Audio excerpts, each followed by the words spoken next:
광복 69년. 그러나 일본이 만들어낸 조선의 역사와 진실 사이의 전쟁은 아직 끝나지 않았다. 일본의 역사의 본질을 얘기하면 속된 말로 말해서 졸부금성으로 나온 이 졸부들의 열등감을 감추기 위한 역사 왜곡이라고 할 수 있죠. 일본이 철저하게 조작하고 비틀어버린 한국사. 그것은 자신들의 조선 침략을 정당화하기 위한 그들만의 논리에 지나지 않았다. 임나 사연을 종래 일제 때부터 쭉 일본 학자들은 영상학력으로 많이 비정을 합니다. 그것은 최대한 임나의 영역을 넓혀서 거기를 지배했다는 걸. 터무니없는 역사 왜곡. 국가 사업에 버금갈 만한 재정과 인력을 총동원하여 빼앗고자 했던 것은 무엇일까? 또 뼛속 깊이 새기고 싶었던 것은 무엇일까? 조선 역사를 될 수 있는 대로 부끄러운 역사로 만들어라. 형편없는 역사로 만들어라. 잊고 싶은 역사로 만들어라. 그렇게 해서 조선 사람들이 자기들의 역사에 대해서 전혀 자부심을 갖지 말아야 된다. 아직까지도 역사 왜곡의 흔적은 남아있다. 여전히 계속되는 일본의 역사 왜곡. 우리는 역사를 바로잡는 것을 넘어 미래의 대한민국에 어떤 역사를 남겨줄 수 있을까?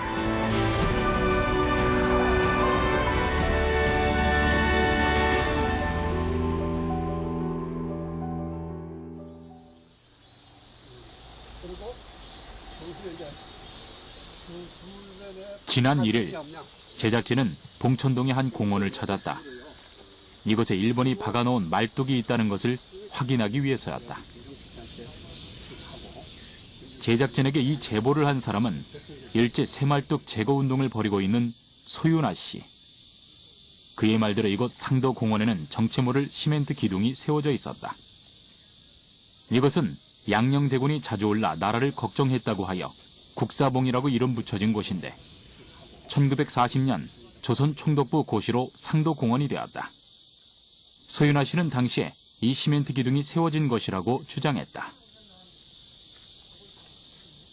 일제가 우리의 민족 정기를 흐트러뜨리기 위해 한반도 곳곳에 박아둔 쇠말뚝의 일환이라는 것이다.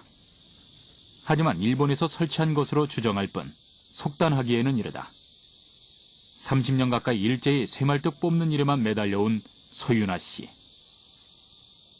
글쎄, 땅 소유를 하더라도 이렇게 해야 될 이유가 없잖아요. 이거 하는 무슨 목적이 있었을 건데.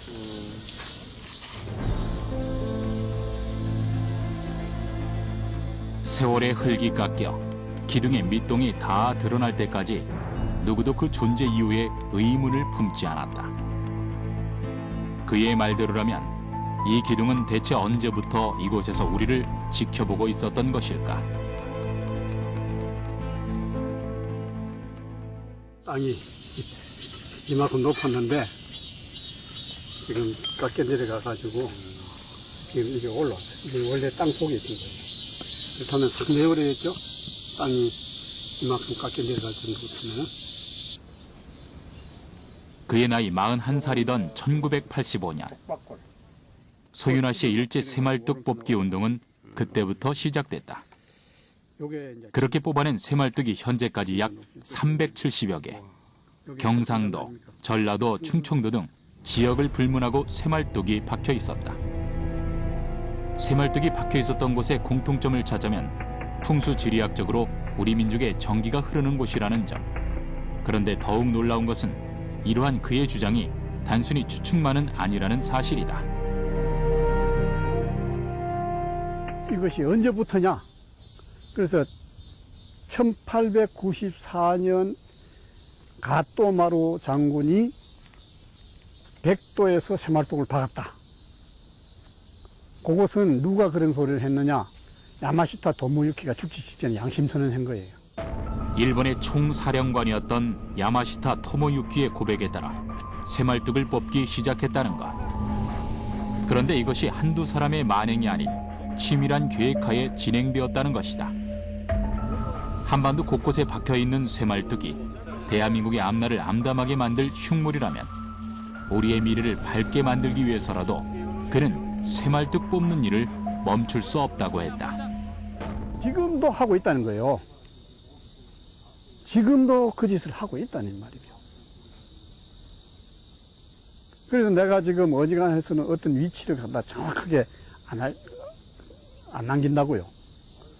그걸 정확한 위치를 갖다 해놓으면 나중에 어떤 놈이 또 가서 또 박을 거 아니에요. 만일 한반도에 박힌 정체불명의 쇠말뚝이 정말 일본의 계획하에 이뤄진 것이 맞다면 일본이 우리에게 심어주고자 했던 것은 무엇일까? 민족의 정기를 억누르고 얻고자 했던 것. 그것은 그들이 왜곡하고 만들어낸 조선의 역사가 그대로 되풀이되기를 바랐던 것은 아닐까?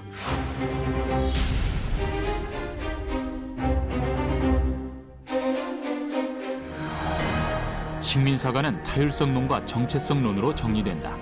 한국사는 늘 중국, 몽골, 만주 그리고 일본의 지배와 영향을 통해 전개되어 왔다는 타율성론, 그리고 정체성론은 한국이 근 1000년 동안 사회적 경제적으로 아무런 발전이 없었다고 주장하는 내용이다.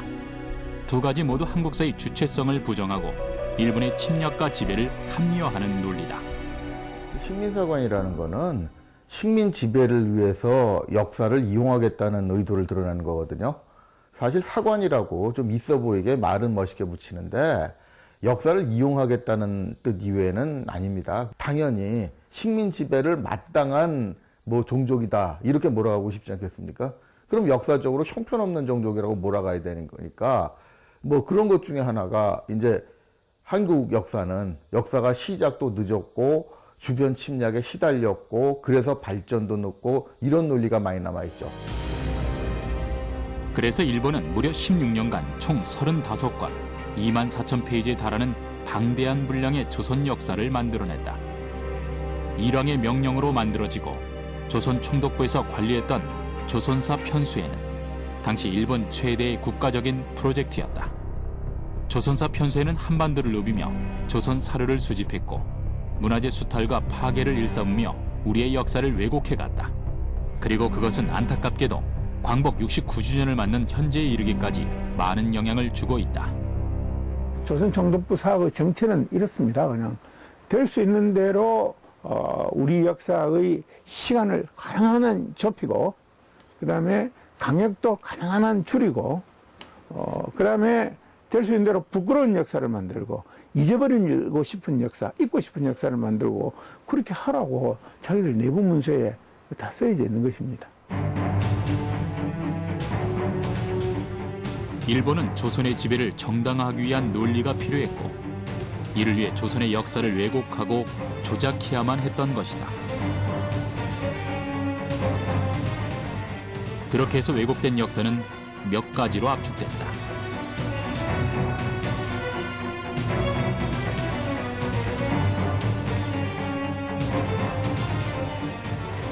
단군조선은 역사가 아니라 신화이며 삼국사기 초기 기록은 사실이 아니다. 한나라가 고조선을 정복하고 세운 한사군은 한반도 내에 있었다. 그리고 중국과 일본의 지배로 한국은 발전했다는 세 가지가 그것이다. 학자들이 제일 쉽게 기득권을 유지하는 방법이 기존에 배워왔던 논리를 고수를 하는 거거든요.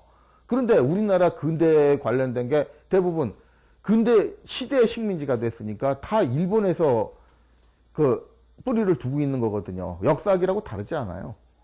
그런데 이 역사학도 원로들은 대개 일본 체제에서 교육을 받은 사람이라는 얘기죠. 그렇다면 일본에 의해 왜곡된 우리의 역사, 진실의 근거는 어디에서 찾아야 할까? 고조선이라는 표현은 삼국유사에서 처음 나온다. 고조선은 3조선으로 나뉘는데 단군조선, 기자조선, 위만조선이 그것이다. 이래는 위만조선과 구별하는 의미로 고조선을 썼던 것이다.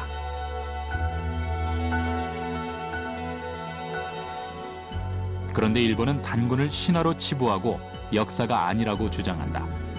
단군이 부정되어야 우리의 역사가 중국 이주자인 기자조선에서 시작될 수 있고 그것은 곧 우리 역사가 식민지로 시작되었다고 주장할 근거를 주기 때문이다.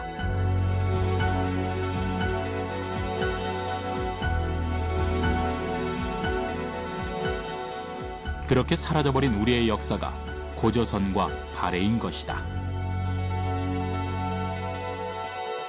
단군조선의 실체가 그동안 인정을 안 해왔다는 거는 그 문명의 흔적을 발견하지 못했던 거였거든요. 그러니까 이 단군조선, 이 고조선 같은 경우에는 청동기 문명을 바탕으로 일어난 국가라는 것에 대해서 어느 정도 공감이 있거든요. 근데 그동안은 청동기 문명의 시작이 이 만주 쪽에서는 늦으면은 기원전 7세기 정도밖에 안 올라간다고 생각을 했거든요. 동아시아 청동기가 15세기, 12세기에 시작했는데 뭐 그 이전에 올라가는 청동기 문명이 발견되지 않는데 어떻게 인정을 하냐. 이 논리까지는 이해를 할 수가 있어요. 근데 90년대인가부터 기원전 25세기 청동기가 나오기 시작했거든요. 그럼 그 존재는 뭐냐 이거죠. 그 유물 중에 하나는 1935년에 발견된 만주 길림성의 고구려 각저총 고분의 벽화다. 또 한 가지는 삼국유사 이전에 이미 환인, 환웅, 단군의 제사를 지내는 삼성사가 건립됐다는 사실이다.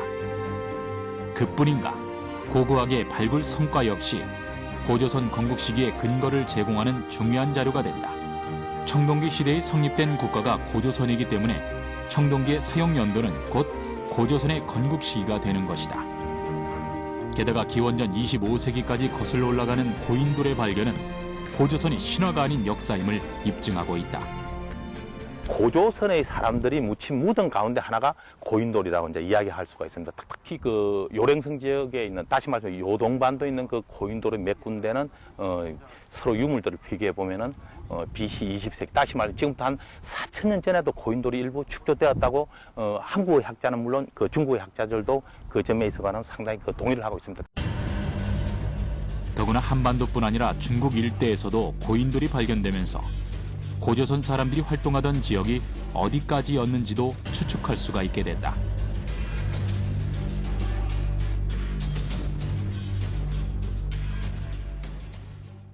일본은 고조선의 역사를 인정할 수 없었다.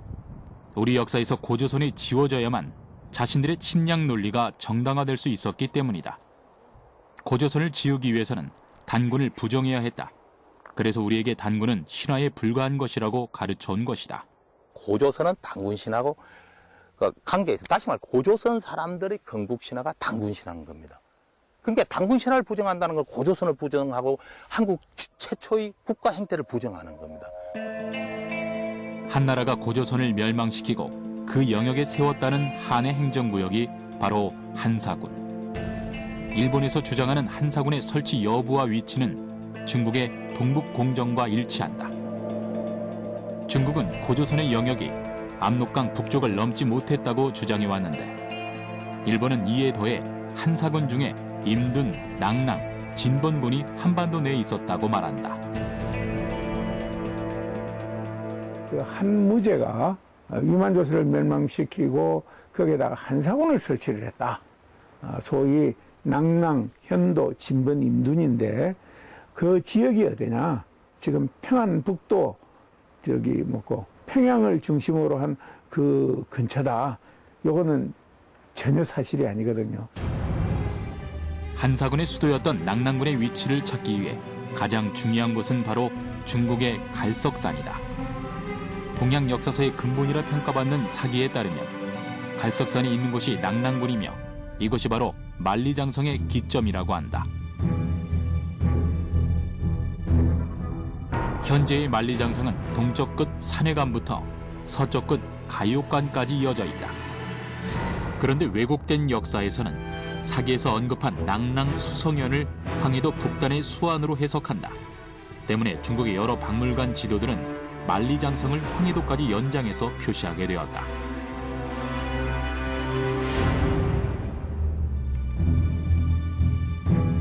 그러나 삼국지 위서 동의전에 따르면 만리장성이 요동까지 이르렀음을 설명하고 있다. 즉 조선과 진의 국경이 곧 요동의 만리장성이라는 것이다. 당대의 중국 측 1차 사료에 의하면은 이 한사군은 거기에 있지 않았고 지금 중국의 연영성과 하북성 경계 지역에 있었다. 강으로 이야기하면은 압록강이 있고 이제 서쪽으로 요하가 있고 그다음에 대릉하가 있고 그다음에 난하가 있고 영정하가 있습니다. 이 영정하는 북동쪽으로 흐르는 강인데 대체로 난하, 영정하 그 사이에 있었던 것이 한사군이라고 중국 측 사서는 다 그렇게 써놨어요. 이것이 대동강 유역에 있었다라는 것은 단 한 건의 서류도 없습니다. 일본은 단군 조선을 부정하고 한국사를 1500여 년의 짧은 역사로 만들었다. 그리고 한반도 북부는 한사군이라는 중국의 식민지였다고 주장하는 것이다. 한사군의 진짜 위치를 찾는 것, 그것은 곧 우리 역사를 되찾는 것과 같다.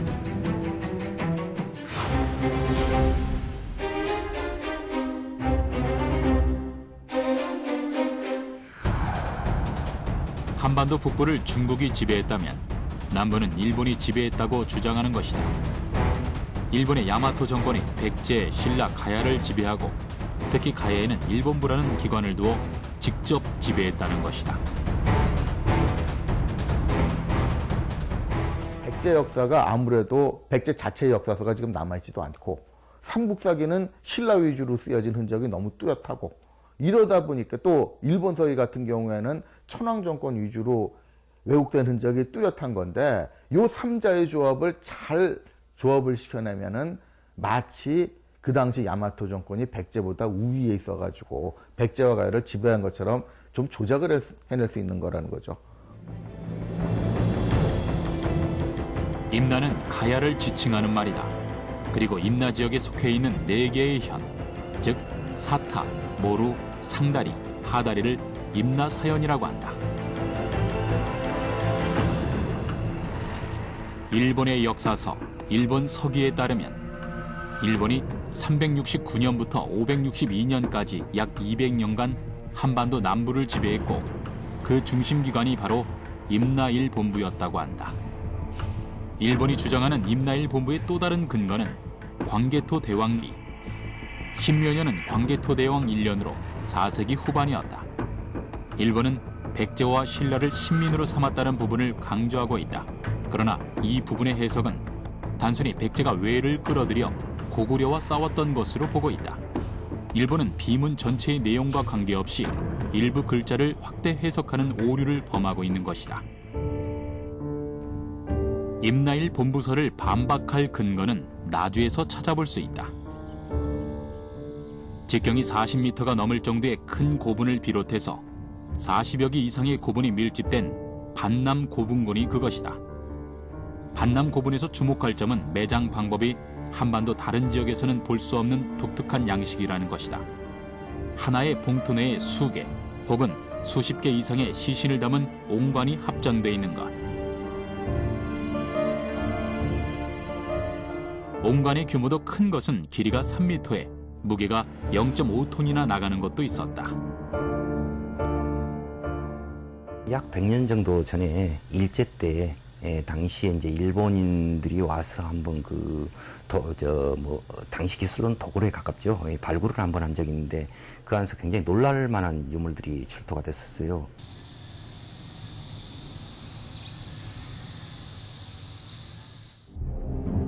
이 고분에 처음 주목한 것은 일본이었다.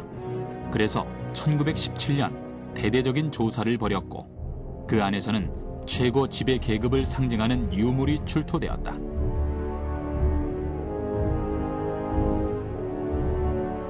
그것은 곧 이곳에 묻힌 사람들의 사회적 위치를 의미하는 것이기도 했다.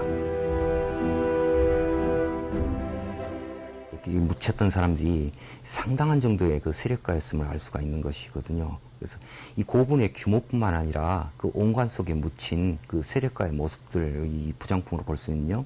그런 것들을 봐서는 반남 고분이 상당히 영역뿐만 아니라 또 위상으로서도 굉장한 정도의 세력을 가지고 있었다 그렇게 얘기를 할 수가 있는 것이죠. 반남 고분은 일본의 고분과 비슷한 모양을 가지고 있었다. 더구나 고분 안에서 발견된 것은 지배 계급의 유물이니 일본에 관심이 집중됐을 것은 두말할 나위가 없다. 만일 이것이 일본 세력가의 무덤이라는 것만 밝혀지면 임나일 본부서를 뒷받침할 근거로 충분하기 때문이다. 그러나 대대적인 조사 끝에 내놓은 일본의 보고서는 달랑 한 장에 불과했다. 그리고 나주 반남면의 외인의 유적이라는 제목의 특별 보고서를 통해 자세한 내용을 내놓겠다고 했지만 끝내 세상에 내놓지 못했다. 일본에 야요이 시대 온관이 있었기 때문에 아마도 그런 온관 사례로 봐서는 고대 일본인들이 한반도에 와서 자리 잡고 만든 무덤이 아닌가라는 그런 이제 생각을 하게 된 거죠. 그래서 당시의 보고서를 보면 아마도 외인의 무덤일 가능성이 있다라고 그렇게 이제 기술을 하고 있거든요. 그로부터 20년 뒤 일본은 다시 발굴 조사에 들어간다. 그런데 실제로 제대로 된 조사는 이루어지지 못했다. 고분에 있던 유물이 대부분 도굴되었던 것이다. 만일 일본의 주장대로 외인의 무덤이었다면 임나일 본부의 존재를 확인시키는 중요한 단서였을 것이다. 그런데 왜 일본은 도굴되도록 방치하면서 더 이상의 조사를 진행하지 않았을까? 온관에서는 혹시 그럴지도 모르겠다라는 생각을 했지만은 직접적으로 연결시키는 자료는 없기 때문에 일단 어느 정도 조사를 하다가 관심이 없어지고 이제 다른 지역들을 또 차근차근 조사를 하게 된 거죠. 온관은 3세기경 영산강 유역으로 확대되기 시작한다. 5세기경 지배 계급의 무덤으로 발전하는데 너비가 40m 가까이 되는 대형 무덤으로 변모한다. 그리고 5세기 말에서 6세기 초에 갑자기 나타나는 무덤 양식이 바로 전방 후원분이다. 전방 후원분 역시 일본의 무덤 양식이라는 점에서 또 한 번 임나일 본부설은 수면 위로 떠올랐다. 우리가 반남 지역은 온관 고분의 밀집지이고 가장 위상이 높은 고분들이 나타나지 않습니까? 그런데 전방 후원부는 이 반남 지역에서 벗어나요. 특히 지난해 나주에서 가장 오래된 전방 후원분이 발견되면서 고대 사회 연구는 다시 활기를 찾았다. 이전까지 확인된 전방 후원분보다 최소 50년 정도 빠른 5세기 중엽의 것이기 때문이다.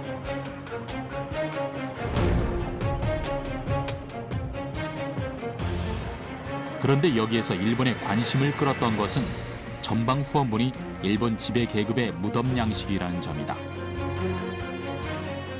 만약에 일본 양식의 무덤이 그대로 만약에 일본 사람이 와서 일본 당시에 이제 외인이 와서 여기 묻혔다면 그 부장 유물도 역시 대부분이 외계여야 하거든요. 일본계 유물로 구성이 돼야 되는데 주된 그 사람의 당사자의 그 위상을 상징해주는 이 유물들은 그 고급 유물들은 백제계 유물이 상당수입니다. 그렇다면 새로운 추측이 가능하다. 반남 지역에서 융성하던 온관 세력은 어느 시점에서 세력이 약화가 되고 반남 주변의 세력들이 힘을 얻게 되면서 반남보다 세력을 과시할 무덤 양식으로 전방 후원분을 선택했을지 모른다는 것이다. 고분의 주인공이 누구인지는 아직까지 수수께끼로 남아있다. 하지만 혹시 임나 지역을 지배하던 일본인이 묻혔던 것이 아닐까 하는 추측에 그 안에서 발굴된 유물이 대답해 주었다.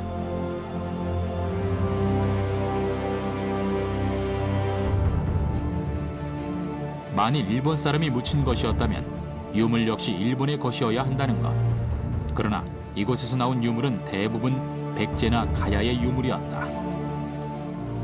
전방 후원분 내부에서 출토된 유물을 보면 역시 그 사람의 그 위세라든가 또 그 사람의 성격을 보여주는 가장 적극적으로 보여주는 그 증거들이라고 할 수 있는 그런 유물들은 역시 백제계 또는 여기에서 산출된 제지계의 유물들이 주를 이루고 있거든요. 그래서 역시 이 전방 후원분이라고 하는 고분의 모델은 등장을 하지만은 그 안에 비장자는 토착 세력이다, 지배 세력이 토착의 지배 세력이다라는 점에서 역시 임나일 본부라고 하는 점 얘기는 또 이제 그 근거를 상실하게 됩니다.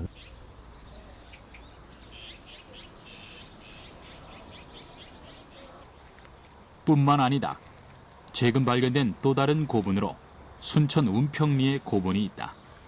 이곳에서 출토된 유물 역시 임나일 본부설을 반박하는 강력한 증거다. 직경 10m 남짓한 중소형 고분으로 현재 8기 정도가 확인된다.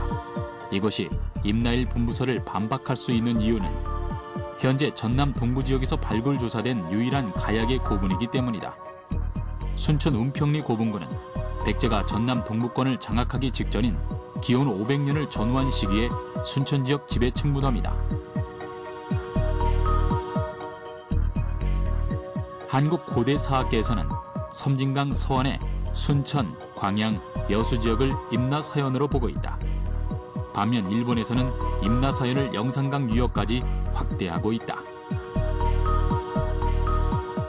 임나사연을 종래 일제 때부터 쭉 일본 학자들은 영산강 유역으로 많이 비정을 합니다. 그것은 최대한 임나의 영역을 넓혀서 거기를 지배했다는 걸 얘기하려고. 그러다 보니까 최대한 넓힌데 그것은 아직까지도 일본 역사 교과서에 영향을 주고 있다. 임나일 본부가 실제로 존재했던 것처럼 기록하는 것은 물론 임나의 영역까지도 왜곡하고 있는 것이다.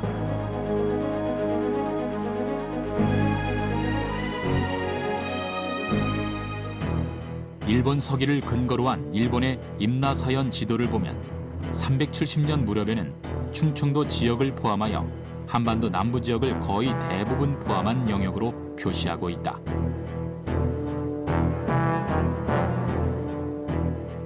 교과서 내용을 보면 역사 교과서는요. 첫 번째 우리가 딱 눈에 들어온 게 당시 임나 일본부는 어디에 있었는가 하는 부분에서 지도가 그려져 있습니다. 그 지도를 보면은 거의 뭐 한반도의 충청도 일부 지역까지 포함해서 한반도 남부 지역 거의 전체가 임나 일본부가 있었다라고 그렇게 그려져 있거든요. 그러나 호남 지역에서 가야 관련 유적이나 유물은 동부권에서만 출토되고 있다. 게다가 일본이 주장하는 임나사연 지역에서 일본기 유물은 나오지 않고 대가야기 유물만 출토됐다는 것은 일본이 주장하는 임나일 본부설을 정면으로 반박하는 근거가 된다. 영산강 유역에는 온갖 면은 나오지만 가야와 관련된 유물은 거의 잘 안 보입니다. 근데 여기서 운평리 발굴해 보니까 가야와 관련된 특히 당시의 대표적인 가야인 대가야의 유물들이나 대가야의 어떤 묘제들, 묘 양식들이 그대로 나오고 있다는 것은 운평리 고분에서는 6세기 초에 대가야 유물이 출토되었다. 금귀걸이, 마구류, 가약의 도기와 큰 칼, 옥 등 200여 점이다. 4개 현 중 하나인 사타에서 일본계 유물이 아닌 대가약의 유물만 다량 출토된 것은 두 가지 중요한 사실을 알려준다. 임나사연은 순천, 광양, 여수 등의 섬진강 서안 지역이라는 것, 그리고 5세기 말부터 6세기 초엽 대가야와 연맹을 맺고 있던 4개 고을일 뿐이라는 것이다. 단순히 운평리 고분군이 죽어 있는 고분군이 아니고 우리 한일 관계사나 이게 남부 지역의 어떤 가야사, 임나일본부를 이렇게 부정할 수 있는 그러한 그 획기적인 고고학적인 유적이기 때문에 이런 것들을 지속적으로 연구하고 보존해야 되겠죠. 그뿐인가? 일본의 중요 문화재 중 인무라 상경이라는 청동거울은 고대 일본에 남긴 한국의 자취가 뚜렷하게 남아있다. 또한 부여에서 발견된 백제 목관에서는 백제와 일본의 환곡제도가 비슷하다는 것이 드러났다. 학계에서는 그동안 일본의 주장을 깨고 일본이 백제의 영향을 받았다는 명확한 증거 자료가 될 것으로 보고 있다. 이처럼 임나일 본부에 대한 근거를 찾지 못하면서 한국과 일본 역사학자들은 지난 2010년 임나일 본부설이 사실이 아닌 것으로 합의했다. 그러나 국내 사학자들은 이것이 임나일 본부설의 진정한 폐기가 아니고 용어에 대한 폐기일 뿐이라고 말한다. 여전히 일본 사학계에서는 임나일 본부를 공공연한 역사로 인식하고 있다는 것이다. 임나 일본부의 성격에 대해서는 임나 지배설이 퇴조하고 백제나 가야와의 외교나 교역을 중시하는 설로 바뀌었으며 그 용어도 사실에 가까운 알라 외 신간으로 대체하는 것이 타당하다. 이것이 결론입니다. 그러니까 이제 말로만 임나 일본부가 없어졌다, 양쪽에서 합의했다. 그거는 말장난이고 실제 내용은 하나도 달라진 게 없습니다. 한일역사공동연구위원회에서 합의된 내용에 아쉬운 점은 있다. 그러나 이것을 시작으로 위안부 강제 동원 문제나 식민지 근대화론 등 왜곡된 역사를 바로잡는 것에 화두는 던져둔 셈이다.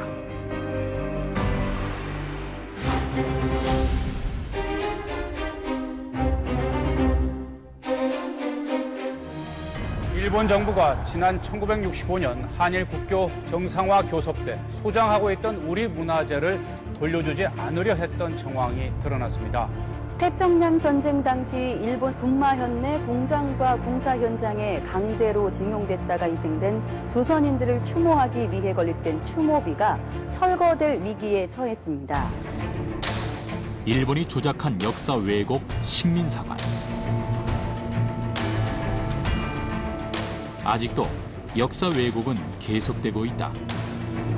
그리고 일본은 침략 역사의 증거를 지우기 위해 지자체는 물론 국가적 차원의 노력을 기울이고 있다.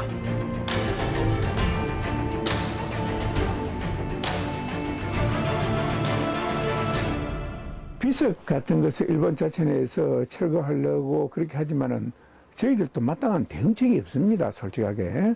다만 먹칠하는 이런 문제는 이제 외교적으로 우리가 좀 더 깊이 노력하고, 또 아까도 말씀드렸다시피 우리가 가지고 있는 문서들도 같이 비교하고 대조해서 확인할 필요가 있죠. 결국 반환되는 데는 시간이 지나지만 필요하겠지만은 적절하게 어느 정도는 반환이 될 수 있지 않겠는가, 이렇게 생각을 하고 있어요. 지난 1월에는 중고등학교 해설서에 독도는 일본 땅이라고 써놓더니 이번엔 초등학교 교과서에도 한국이 독도를 불법 점령하고 있다라고 기술했습니다. 일본 정부가 중고등학교 교과서 지침서에 독도는 일본 고유의 영토라는 주장을 명기하겠다고 밝혔습니다. 특히 아직 해결되지 않은 가장 큰 이슈는 바로 독도 영유권 분쟁. 일본 정부가 발행한 간행물 일본 방위백서에는 독도를 여전히 일본 땅이라고 명시해두었고, 초등학교 교과서에조차 한국이 독도를 불법 점령하고 있다고 기술했다. 일본 외무성 홈페이지에는 독도가 일본 영토임을 주장하는 왜곡된 근거와 함께 동영상을 게시해두기도 했고, 매년 2월 22일에는 독도를 일본 제국 시마네현으로 편입 고시한 것을 기념하기 위해 다케시마의 날로 제정하기도 했다. 국제법상 영토 취득을 위해서는 주인 없는 땅이어야 하고 실효적 지배를 해야 한다는 두 가지 요건이 필수적이다. 독도 영유권 문제를 국제사법재판소에 회부하자고 주장하는 일본은 이 두 가지 요건에 부합하기 위해 치밀하게 만들어낸 주장을 펼치고 있다. 일본은 전담 부서를 작년에 설치했어. 전담 부서를 만들어 가지고 독도를 연구만 해. 전담 부서가. 그래서 독도에 대해서 기사를 보고 연구만 하니까 없는 것도 만들어낼 수 있고, 그 전담 부서를 만들어 적극적으로 하고. 우리나라는 의무부에 서고 있지만 이게 약하지, 실질적으로. 역사 왜곡과 독도 영유권 침탈망동을 즉각 중단하라! 이제 이에 맞설 우리의 입장이 중요한 시점이다. 역사는 되풀이되고 우리는 같은 실수를 반복하지 않기 위해 역사를 배운다. 일본의 역사 왜곡은 일제 강점기 시대에서 끝난 것이 아니다. 일본의 주장에 반박하는 수동적인 입장이 아닌 보다 적극적인 대응이 필요한 데다. 이를 위해서는 무엇보다 올바른 역사관이 선행돼야 할 것이다. 우선 청소년들의 역사 교육부터 달라져야 한다. 바로잡힌 역사를 근간으로 우리의 가치관을 되찾아야 한다. 세계 선진국 대국이 되려면은 우리 국민들에게 새롭게 역사의식과 지금 흘러가는 역사를 가르쳐 줘야만이 얘네들이 창의적인 공부와 미래를 앞서갈 수 있다고 나는 생각.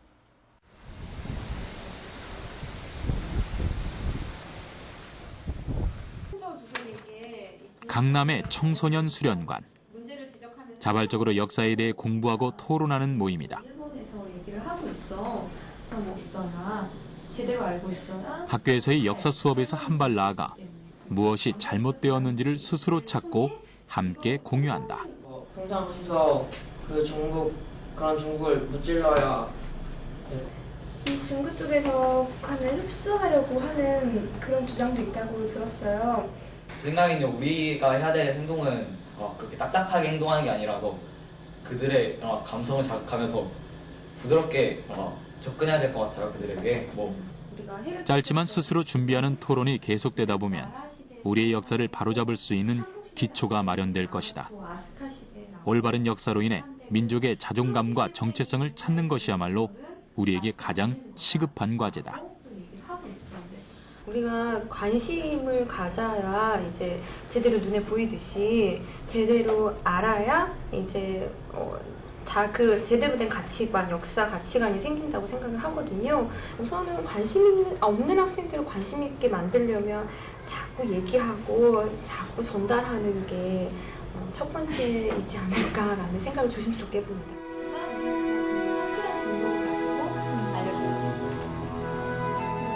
한중일 삼국의 역사 전쟁 속에서 나라를 지키는 길은 우리 역사를 되찾는 것이다. 일본 역사 왜곡 이렇게 심각할 줄은 꿈에도 몰랐다. 인터넷을 통해 하나하나 조사해감에 따라 나의 충격은 더 가중되었다. 실제로 내가 일본에 태어났다면 일본 정부의 새빨간 거짓말에 속아 넘어갔을 것이다. 더 이상 이렇게 왜곡이 다른 나라에 의해서 만들어지지 않도록 이제 먼저 그런 사실을 알아가는 것에 대한 국가의 관심도, 국민의 관심도 많이 이끌어낼 수 있도록 저희들이 역사 동아리잖아요. 많은 캠페인도 해야 되고 길거리 홍보도 많이 해야 되고. 현재 고등학교 1학년 학생들의 입시를 치르는 2017년 수능부터는 한국사가 필수 과목으로 지정된다. 단순 암기 과목일 뿐이라는 우려에도 불구하고 비뚤어진 역사를 바로잡기 위한 청소년들의 노력이 있기에 우리에게도 희망은 있다. 아는 것이 모르는 것보다는 이렇게 강제로나마 알게 하는 것이 중요하다고 생각해요. 특히 역사에 관련된 부분에 있어서는 중요하다고 생각해요. 일단 과거를 알아야 현재도 알고, 그리고 미래에 고쳐나가야 될 점도 많이 발견할 수 있고, 배워야 할 점도 배울 수 있고, 그리고 지켜야 하잖아요, 우리 역사. 스페인 철학자 조지 산타나야는 과거를 기억하지 못하는 사람은 반복되는 역사로 저주받는다고 했고, 단재 신채호 선생은 역사를 잊은 민족은 미래가 없다고 했다.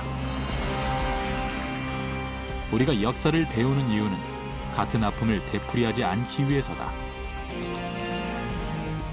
그러니까 역사라는 거는 인류의 경험 아닙니까? 그러니까 개인이 살아가는 데 있어서 남들이 앞에서 했던 그 주변 사람들이나 부모 세대라든가 이 경험이 굉장히 중요하지 않습니까? 내가 미래에 어떤 일을 닥칠 때 그 일에 대처하는 거는 과거의 경험이 교훈이라는 측면에서 굉장히 중요한 역할을 하잖아요. 우리 사회에서 역사는 그겁니다. 역사에서 배울 수 없는 민족들은 절대로 살아남을 수 없고, 또 역사를 잃어버린 민족은 다시 살아남을 수 없습니다. 특히 이 역사는 과거의 학문이 아니고 미래의 학입니다. 우리가 어려울 때 과거를 돌아보고 현재를 반추하고, 그래서 미래를 예측해서 거기서 힘을 얻어 나가는 것이죠. 우리는 역사를 통해 내일을 본다. 식민사관의 가장 큰 문제는 진실이 훼손됐다는 자체에 있는 것이 아니다. 왜곡된 역사로 인해 우리 민족에게 열등감을 심어주고 무기력한 존재로 만든다는 것에 있다. 더구나 물질적인 피해는 복구할 수 있지만 훼손된 정신문화는 쉽게 바로잡아지지 않는다. 끝나지 않은 역사 왜곡의 굴레를 벗어나 민족의 뿌리를 되찾을 것인가? 아니면 망가지고 비틀린 역사의 한 장으로 남을 것인가?